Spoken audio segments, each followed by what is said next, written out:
Shalom everybody, and we are studying this week Parashat Shemini.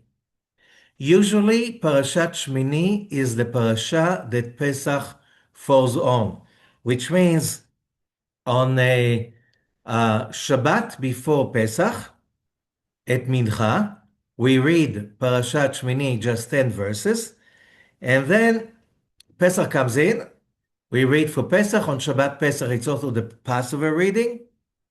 And then the next Shabbat, which means the Shabbat after the week of Pesach, reading Parashat Shemini.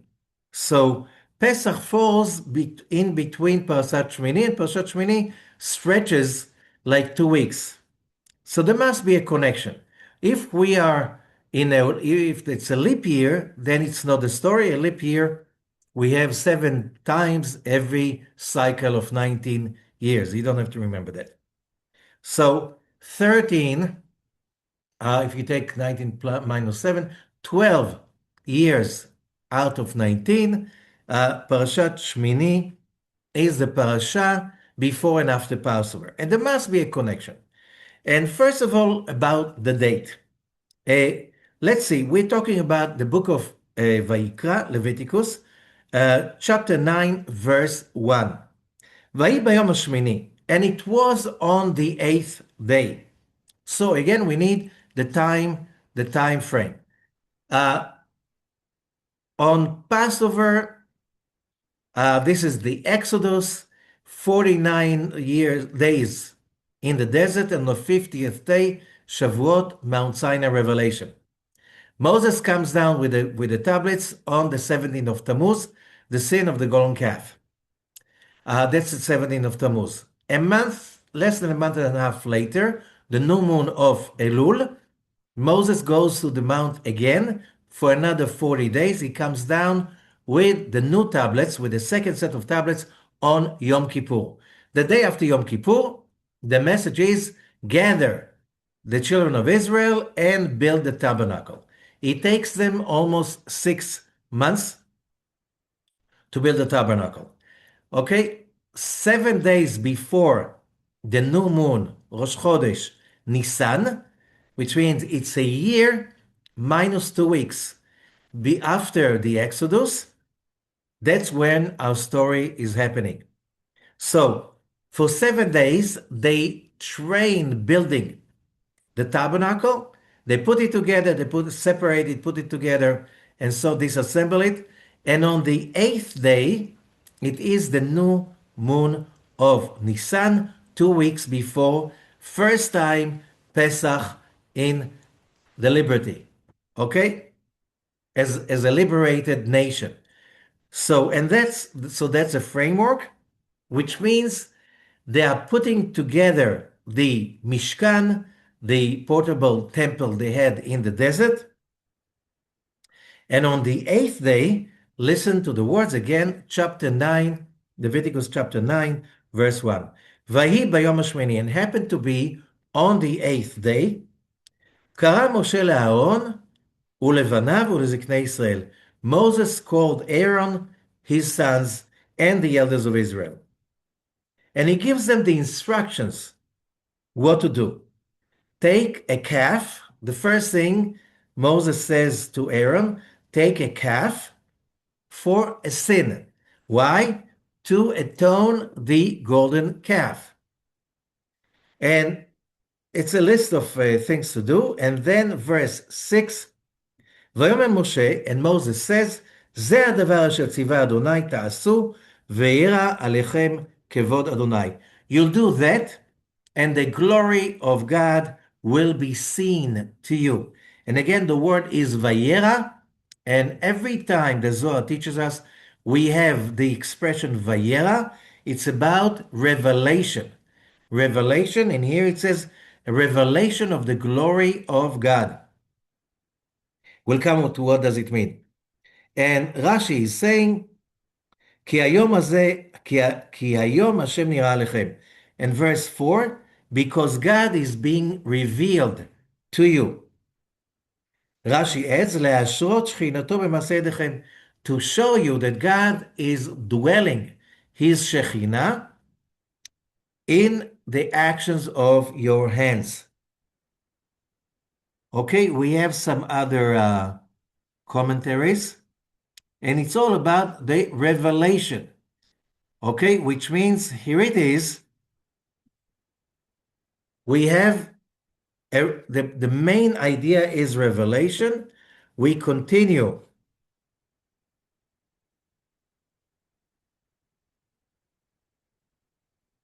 to verse 23. Vayavo Moshe ve'Aaron, and Moses and Aaron came to the tent of the gathering, El Ohen Moed, Vayetzu Vayovarchu et Ha'am. They came out, blessed the nation, Vayera Kvod Adonai El Kol Ha'am. And the glory of God has been seen, revealed to the whole nation, not just to the righteous ones, to everyone. Where do we see the same expression? Mount Sinai revelation. Verse 24, Vatetze esh milifnei Adonai, and fire came from in front of God, Vatochal al hamizbeach, and the fire consumed over the altar, the offerings, Vayar kol ha'am, and the whole nation saw, revealed, Vayaronu, and rejoiced, Vayiplu al pneim, and everybody fell down over the face, which is the exact expression in Hebrew, Vayiplu al pneim. When prophets have revelations, usually it says they fall. Why do they fall? Now, we learn from the Kabbalistic point of view that prophecy is coming from above. However, when it comes down to the people, when it reaches Netzach and Hod, the lower triangle in the tree of life, then it overwhelms it. Netzach and Hod, these are the levels the prophets, most of the prophets prophesied from. Moses and Jacob prophesied from higher level, from Chokhmah to Tiferet. However, most of the prophets, they prophesied from Netzach and Hod. Because Netzach and Hod represent in the human body the right and the left, the two legs, and therefore whenever there is a revelation, they cannot stand. They're overwhelmed physically, and modern science teaches us that because when somebody has a revelation of prophecy, the brain must switch. Okay, it's a very interesting thing. You can find it in many research about prophetic experience. The human brain is busy. If you just compare it to a computer, a lot of the energy of the computer is always spent about location. Where's up, where's down, where's right, where's left. It's like, where am I relatively to the physical reality I am at? In order to achieve prophecy, I have to shut down that experience. It takes too much. So whenever a human being, because of a high level of meditation, ecstatic revelation, human research, brain research shows that part of the brain that is responsible for location. Where am I? Where's up? Where's down? And also time. Time. Science is starting to realize, there were some publications the last few weeks, that we experience time in our logic in a very different way that time really exists. I won't go into it because it's very hard to understand, but the dimension of time is, like everybody studies when you start to study Kabbalah, it's an illusion. In our mind, in our realization, in time, what does it mean? Whatever happened does not exist anymore. Whatever will happen does not exist yet. So what does exist? Now. How long is the now? If it has a length, it's already the past, if you think about it. So when you try to take time into consideration as like modern physics try to understand, you will always have a problem. And therefore, there were a lot of problems in calculating the connection between the different realms of physics, like especially relativity and quantum physics. It's a big problem. Till scientists in the last few weeks, there came some publications about the idea that we calculate time wrongly. Now, what Kabbalistic teachers say for eons already, the past and the future, all of them exist. We just go through them, and the fact that we remember the past and we don't remember the future, nothing has nothing to do with the fact that time is not moving. It's very hard, very hard. However, the moment that part of your brain is disconnected, the part of the brain of localization in space and time is shut down, you reach the level of prophecy. And what does that mean? A, you can relate and you can connect to the real universe beyond what we call the box, the dungeon of human logic.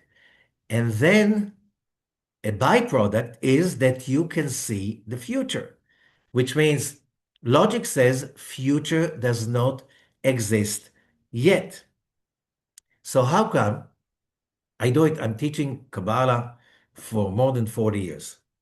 And I do a little kind of a polling.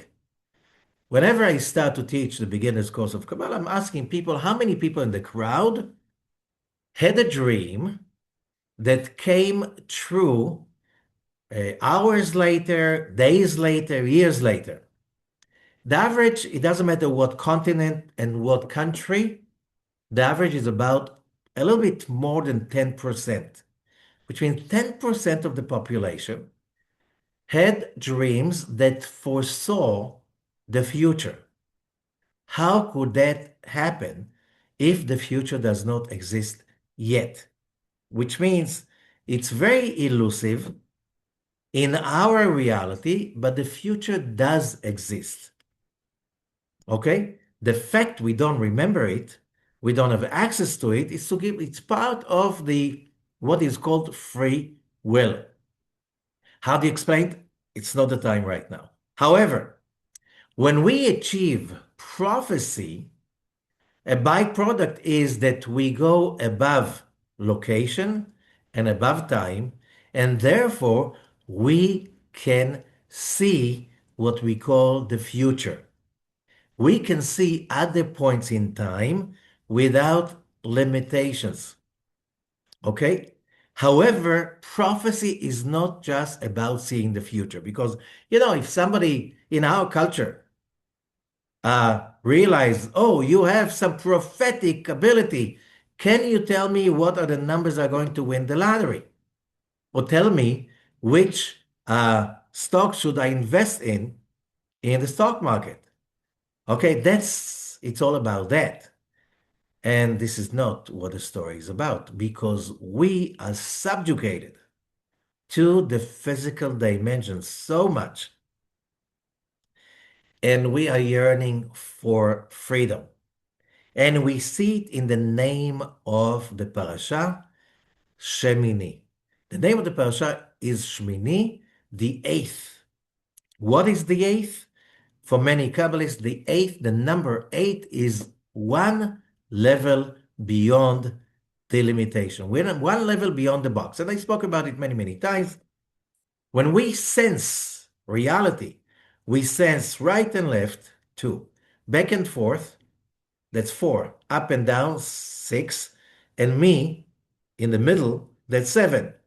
Okay? So 8 is already direction that is beyond my regular logic. So number 8 is beyond. No wonder also that 7 Sefirot in the Tree of Life symbolize our reality, the 6 Sefirot of Zeranpin, upper triangle Chesed Gvura Tiferet, lower triangle Netzach Hod Yesod, and Malchut, 7 Sefirot. This is the box. Outside the box, that's the 8th. Now, why is it so important? Because there is a connection between uh, Parashat Shemini and Pesach.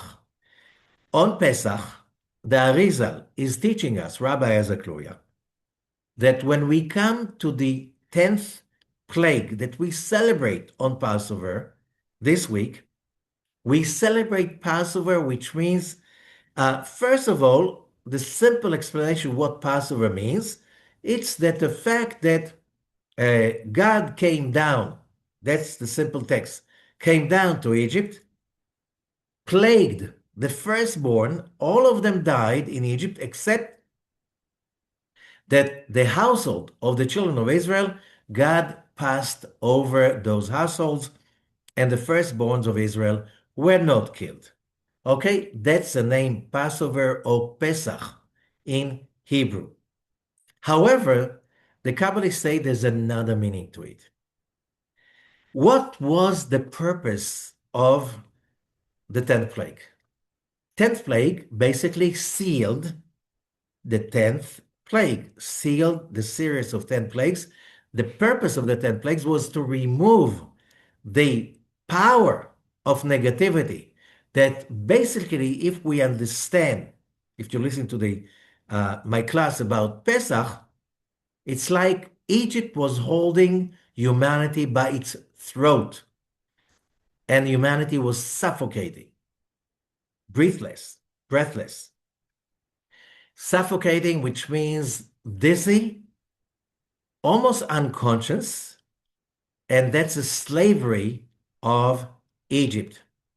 Not just the nation of Israel, all of humanity. Okay? No oxygen, no spiritual oxygen, because the power of darkness, of idol worshiping and witchcraft and evil and cruelty was so strong, and it became stronger and stronger since the sin of Adam. Now it reached a peak.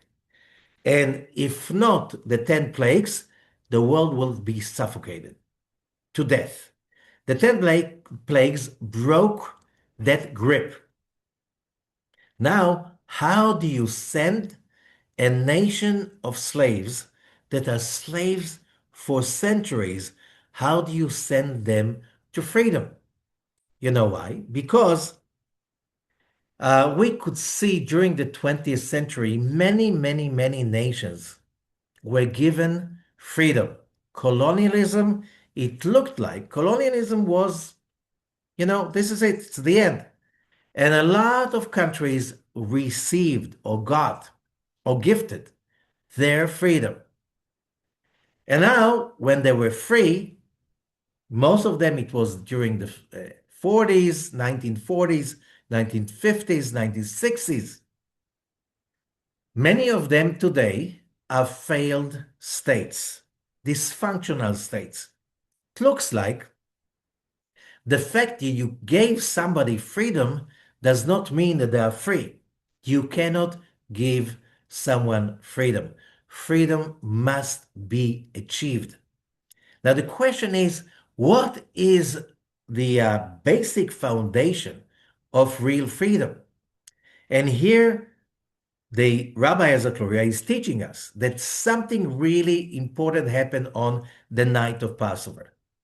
On the night of Passover, not just that the firstborn of Egypt was killed, and the main power of the witchcraft, wizardry, and dark arts of Egypt was plagued, and most of the greatest warlocks and wizards were killed, the Egyptian power simply stumbled and shattered into pieces. They never, ever later built pyramids, mummified mummies, and they never came back to be the empire they've been before. More than that, how do we know? Because whoever looks at the map, Egypt borders with Israel. You know, you have the Sinai Peninsula in between, but that's not that far. The Egyptian Empire did not conquer Israel till the Assyrians came in and the Babylonians, they conquered Egypt. Why the Egyptians never conquered Israel? Till, when it was the 12 tribes, we didn't have an army. When it was just King Shaul or King David or King Shlomo and the kings later on, uh, Egypt was a superpower. Why they never took over Israel? The plague, the 10 plagues weakened Egypt so much, so it gave the space for the nation of Israel to grow for the next 700 years. Okay? That's one of the biggest outcomes of the 10th plague. However, how did the Israelites become free people? As I said, you can give people freedom, but freedom is not given. It has to be acquired. So the Zohar and the Arizal, they explain to us something more special happened that night. When we say Passover, Pesach in Hebrew means to skip over. So it's not just that the plagues kept over the households of the Israelites. Another thing happened that night. The light that came in was so powerful, and I explained many times, whoever knows what's EMP. EMP is like explosion of a electromagnetic atomic bomb above ground, high above ground. However, the electromagnetic wave that comes out of it fries every electrical circuit in range. And then it's like going back to the Stone Age. For that country, the EMP bomb exploded above. That's exactly what happened. That power destroyed Egypt that was it, which means when the Assyrians and the Babylonians came later on, they just took over Egypt. Egypt never came back to itself. However, the Israelites, when they followed the instructions, which was basically removing chametz, the leaven, from the household, and slaughtering the lamb, then eating the lamb together with the matzah, the unleavened bread, and the maror, and which is today basically what we do on the night of the Seder, according to the instructions of the Haggadah. In every Haggadah, there are instructions exactly what to do. What happened at that night, that power that burned all the circuits of the Egyptian empire, and they never recuperated from that, the Israelites harnessed that light, that power, and that gave us the ability to skip, to jump, to pass over all the levels from slavery into real freedom. And what is real freedom? And that's what we have to remember. If you go about in some of the greatest Jewish minds in history, let's go to the Maimonides, the Rambam. The Rambam is really saying that one of the signs of redemption in the end of days and the messianic days is the returning of prophecy. Okay? And then the Maimonides is talking about it in a few places, especially about his letter to the Yemenite Jewry. We're talking about Rabbi Cook, the first chief rabbi of Israel during the British Mandate. A Rabbi Cook, which was a great Kabbalist and a great sage of his own. And he's talking a lot about, especially in his book Orot, lights. And he says very clearly, צריכה היא ארץ ישראל להיבנות. וכל ישראל צריכים להתאחד בבניינה. The whole nation of Israel has to unite in building the land of Israel. What for? כדי שתחול עליהם אותה רוח עליונה. So the divine spirit will dwell upon them. רוח הנבואה, the spirit of prophecy. Which means the physical redemption will be the prerequisite. The Israelites, the Jews coming back to the land of Israel, but that's not really freedom. Freedom is when you have prophecy, okay? When you have a revelation. And that's exactly, and we also, let's continue, the Amaral Prague, 16th century, one of the greatest Kabbalists ever of Prague the Czech Republic of today. And he also speaks about in his book, Netzach Israel, that the redemption is dependent, that the nation of Israel will go back to the original level of prophecy, which is going above nature, and that level is number 8. Without prophecy, the redemption will never be complete. The Vilna Gaon, again, a great, great sage and a Kabbalist, 18th century Vilnius, Lithuania.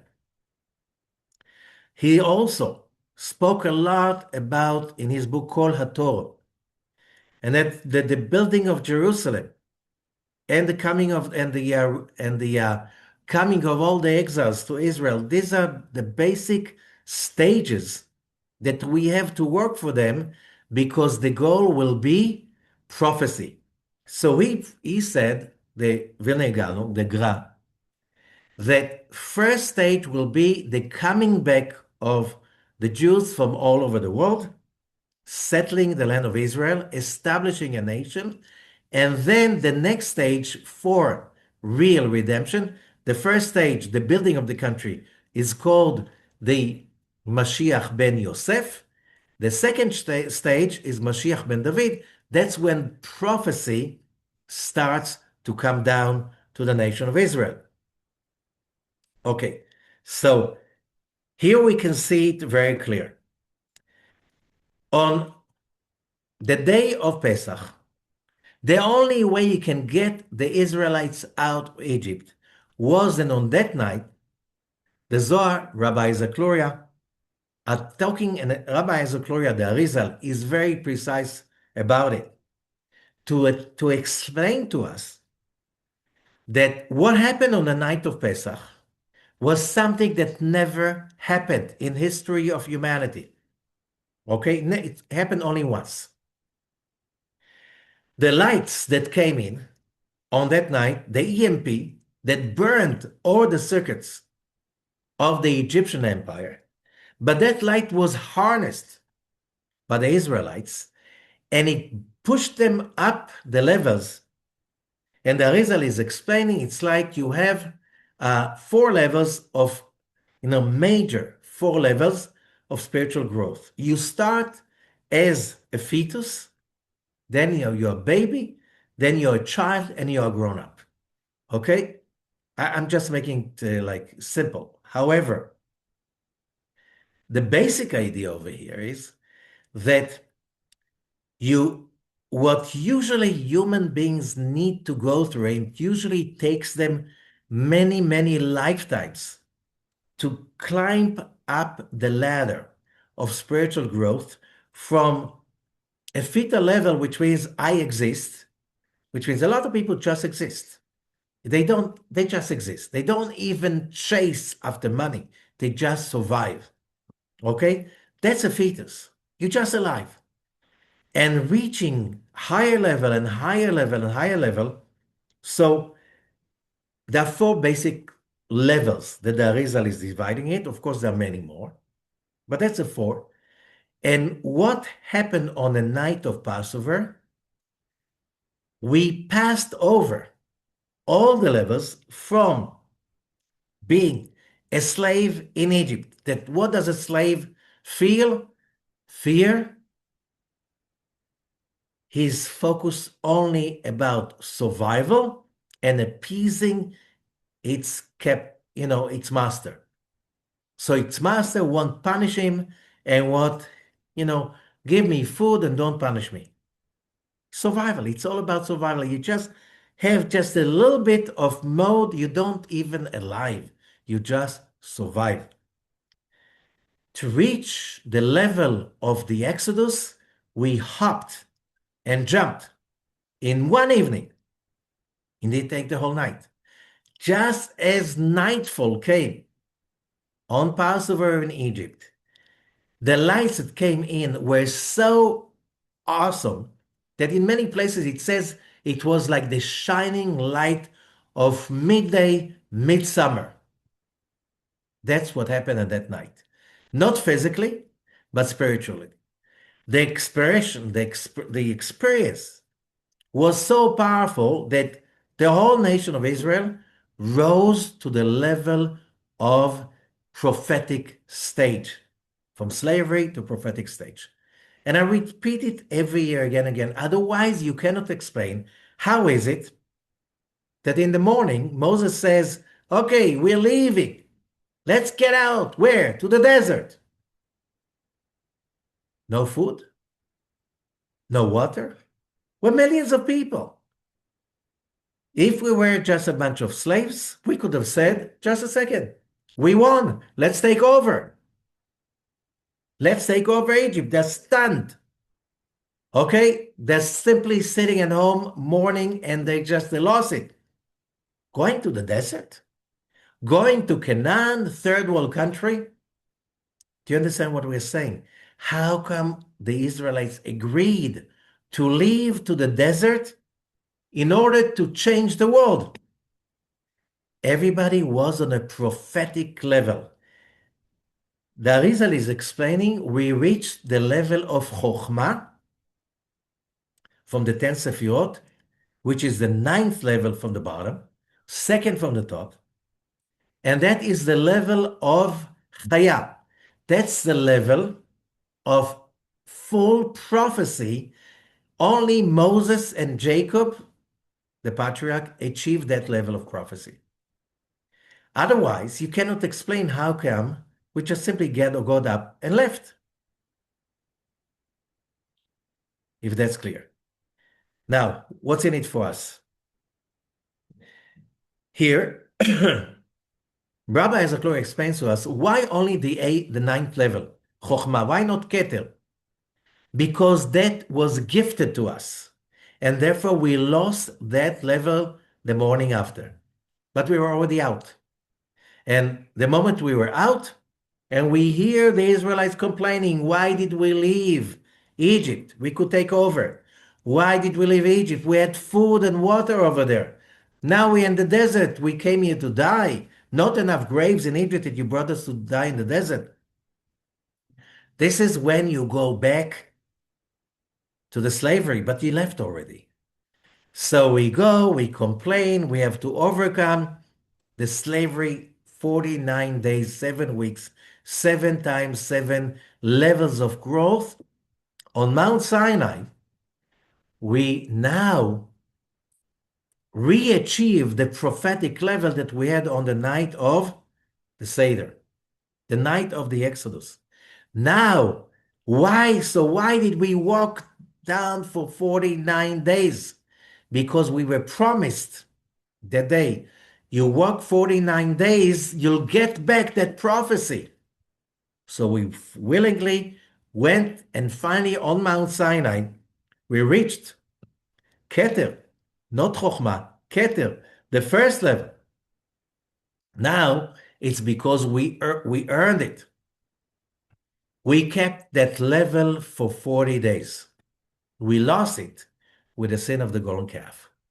Now, how do we re-achieve that level? Because that's what, after you feel that, after you experience that, you don't want anything else. You don't want the palaces of Egypt anymore. You don't want the meat. You don't want the garlic. You don't want the watermelons. You want that prophetic level that is real, true freedom. When you're free from all the messy thinking of the body, that the whole day long, I need that and I need that, and I need to acquire that, and I need that. I'm too hot, I'm too cold. I want sweet, I want bitter, I want, you know what I'm saying? That's called the noise. He said that, she said that. They didn't say thank you. After you feel prophecy and you look at what people go through daily, it's like, what? For that? So Moses went up to the mount to achieve forgiveness so we can climb it up. And the message that came with the second tablets was, you build the Mishkan and you get it back. And therefore the Zohar says,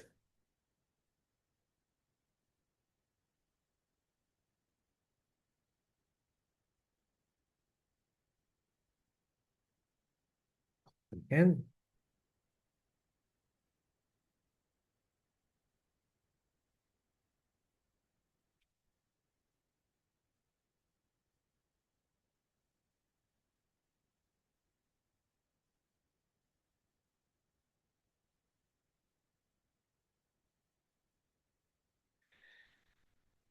first of all,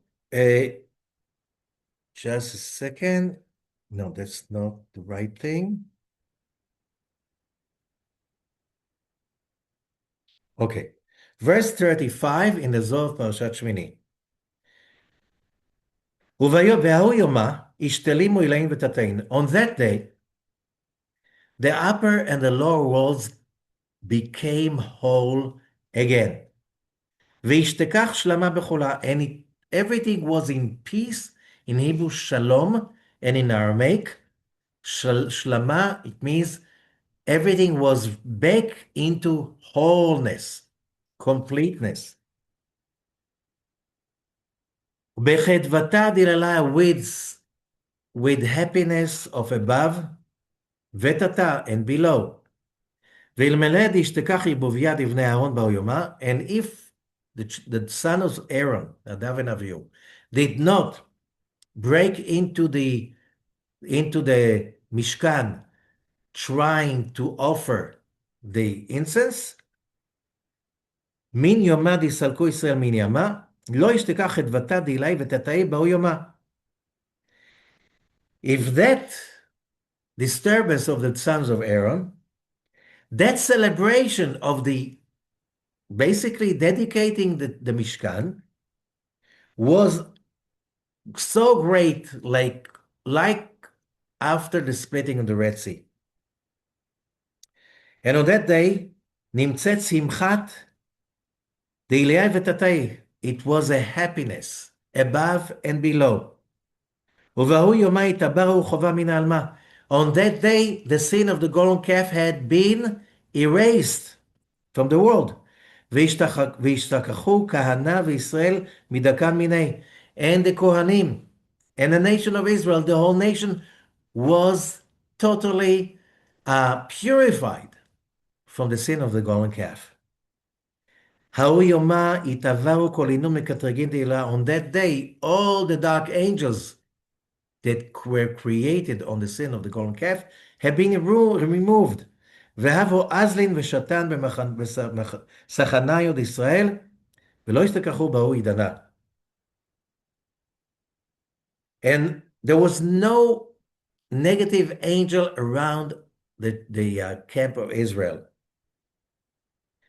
So what happened was that day Shemini was basically returning of the prophetic revelation. What does it mean? To tell us what is the purpose? What is the journey? So if we fall into the myth of religion, what's the purpose? To be okay. So God does not punish you because you observe his commandments. And then, not just that you want Punish you, he will reward you in the next world to come. Nice. What we learn from Parashat Shemini, what we learn from the Zohar, no. How can we achieve our calling? This is the book of Vayikra, the calling. And also the book is about Vayi Bayom HaShmini. We go back to the first verse of the Parashah, chapter 9, verse 1. Kara Moshe Aaron, and Moses called. It's all about Vayikra, about the calling. What's the calling? The prophetic revelation. Without the prophetic revelation, we are wilting. We human beings, we need that prophetic revelation. We're not here to get by. We're not here to be okay. We are not here to submit, to have submission. Okay, God tells us to do this and this and this, so to be okay. So we don't know. We're here. God created us, not just for good food, not just for having a nice life. He created us to experience prophecy. How do you experience prophecy? When you get outside the box, Shemini, the eighth dimension. How do you reach that place? Okay.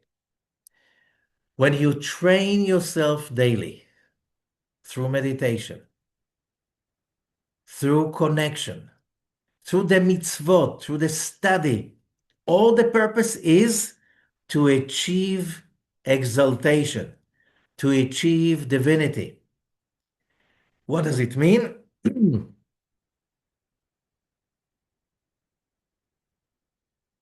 Having a nice life is not enough. It never satiates us. Think about it. How many people appear, especially lately in the social media, when you see people that had everything, fame, money, power, just name it, all what we are brainwashed since we are little kids. You need to satisfy yourself with power and money and fame and food and sex and beautiful stuff. And you race after that. And then you realize, and I met a lot of people like this, they had everything. They have all the money you can imagine, even more than that. They have everything. And they're empty. They're empty. Why do you need to climb the ladder? It's very empty on top of the ladder, of the elusive ladder of physicality. If you're not using the physicality for the spirituality, that ladder is false. Yes, we need to use the physical to achieve the metaphysical. And that's why the Zohar repeats here again and again. You have to do the actions below in order to awaken the light from above. Why the Haggadah, the Passover Haggadah? It's a list of things you have to do, and you have to follow it. But you follow it like, like everything. You push the real, you want to activate your computer, your smartphone, there's a list of stuff you have to do till you activate it. Okay, when you activate it, you have the line. Here, the same. You want to get the line of prophecy. So, the redemption we're talking about, the redemption, what does it mean, redemption? That you're really free. When can you be really free? When you reach prophecy and divinity. Why? Because when you can shut down all the noise of she said thank you, she didn't say thank you. He loves me, he doesn't love me. It's going to be okay, it's not going to be okay. Do I have enough money? I don't have enough money. Do I get the deal? I won't get the deal. I sign the contract, I don't sign the contract. That is slavery. So I'm all my life, I'm enslaved to would I get this? Would I get that? Would I get the right person to marry? Would I get the right children? Would I get... You're enslaved. You're enslaved to all that of the materialistic world. You want to be redeemed. you have to skip, to pass over. You have to move up to the 8th dimension. Over there, it's the only true, real satiation. So, why Passover is so important, and why it's connected to Parashat Shemini, and why here in our world today, yes, we are so fortunate. We are so fortunate because God gave us so much food, housing. It's like humanity had never been so rich. And what do you do with that? Instead of saying, okay, I have the bare necessities. Okay, now I can dedicate my life, my energy to the real thing that I came to the world for, godliness. How do I get it? Now I have time to study, to meditate, to rise. So, what's the gift in Passover? What the Arizal is teaching us every year, the same power that had been released from above, the EMP, pulse of power that basically shattered the Egyptian empire and gave the Israelites the ability to skip all the levels from slavery, mentally slaves, to prophetic awareness, free of time, free of dimensions. When you're on the prophetic level, you can see everything from above. Then, whatever is, then you have no problem to achieve because you're above all the limitations. That's real freedom. Every year, when we celebrate Passover, we want to connect to that power. We have to call in, as a Zohar is saying, there's a very important word that the Zohar is mentioning, and that word is you have, that's verse 30. בכל דבר צריכים להראות מעשה למטה. In every act, in everything, you have to make a physical action to awaken from below. Okay, that case was with Aaron, 7 days preparation, and on the 8th day, activating the Mishkan, ואז מתברכים כל העולמות, and then all the worlds above are being blessed. והברכות נמצאות, and the blessings come down to every level.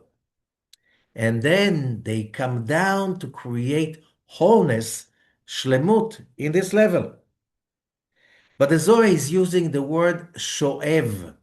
It's like drawing and pumping the light from above to below. What's in it for us? Because that's what the Seder is about. When we follow the Seder stages on the night of Passover, when we read the Haggadah, when we eat the 4 portions of matzah, when we drink the 4 cups of wine, when we chew up the maror, the bitter herbs, when we just read the words, the word Pesach, Pesach, Pe, the mouth, Sach means to talk, but it's also Sach, the way it's written, Samechet is 68, life, Chaim. We bring the power of life, Chokhmah, prophecy, to this level. To draw, to pump from above to below. That should be our consciousness on the night of the Seder. So we can experience, maybe even just for one night, prophetic experience.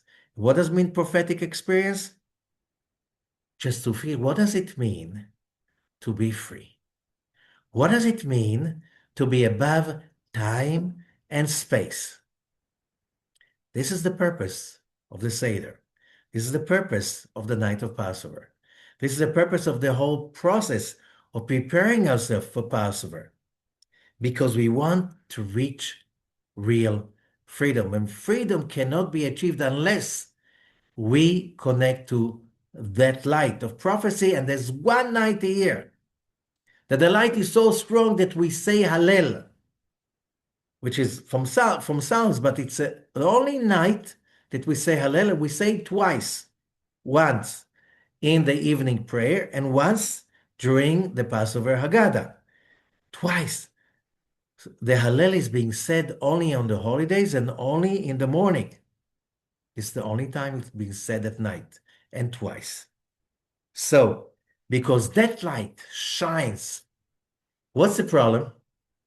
For all the years of exile, the exile was not just physical, it was emotional and spiritual. During all of those years, most of the Jews of the world were basically focused on preserving the halacha, the laws, that nothing will be forgotten, that will keep doing everything step by step the way our ancestors did, the way it was given on Mount Sinai. We lost something very important. What the Zohar is saying, the biggest loss is redemption. The biggest loss is the intention that when you perform a mitzvah, when you observe a holiday or Shabbat, you do it in order to draw and to pump in the prophetic light that will lift you up, and then you can skip over the levels and achieve the eighth dimension. Only then you can experience real freedom. So you think, yes, I have to build the country for a free country with a democratic system, with everything, so we'll be free. But that's not enough. As we said before, how many countries have basically officially democracy? Okay? But you don't feel free. The fact that you are free by law, does that mean that you're free? And so one of us is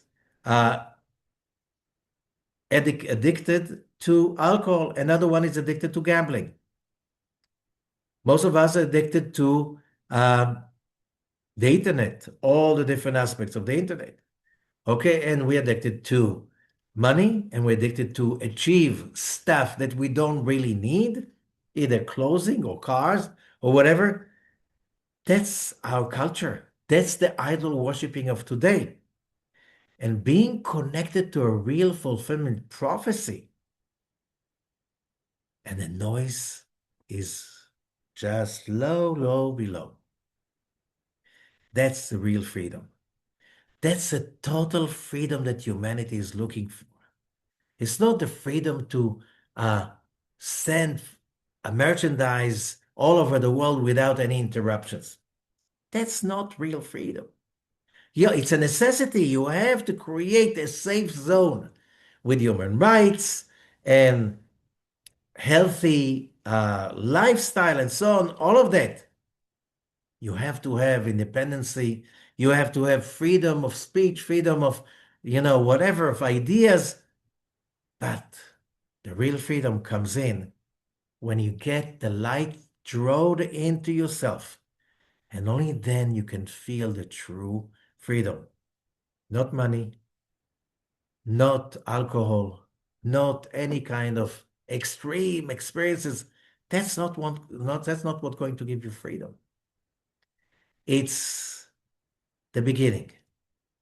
But only when you realize your purpose, your calling, divinity. And that's what Parashat Shemini is about. So, wishing everybody the ability to connect to another level of freedom, especially this year, so we can draw and pump in the light of freedom into ourselves during the Seder and during everything that we do. Because if we forget our real true calling, we stay slaves forever. And then nothing satisfies us. And everything is upsetting and everything is disappointing because We didn't leave the box. Thank you and happy Passover to all.